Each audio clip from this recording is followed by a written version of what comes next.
ប៉ុន្តែបណ្ឌិតអត់និយាយចឹងទេតែបើបណ្ឌិតចាប់ក្បាល microphone និយាយតែប៉ុណ្ណឹងចាប់ផ្ដើមពីសុកទូចមកសុកទូចត្រូវតែរៀបចំសិលធម៌ភាសាហើយបិទទ្វារសិន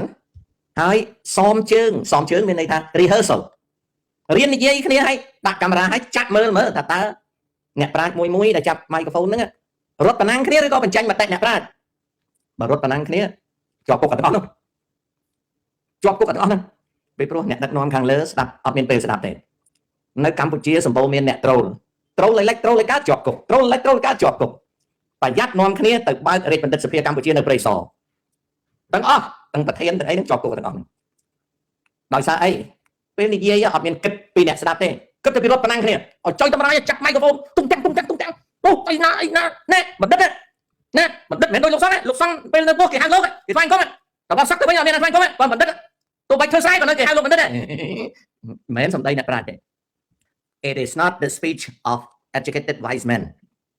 ហើយដល់ប្រធានរាជបណ្ឌិតសភាកម្ពុជាចាញ់មករត់ប៉ុណ្ណឹងហ្មងអ្នកប្រាជ្ញដទៃទៀតទៅរត់ប៉ុណ្ណឹងជាមួយបណ្ឌិតសុកទូចរត់លេចរត់កើតជាប់គុករបស់គ្នា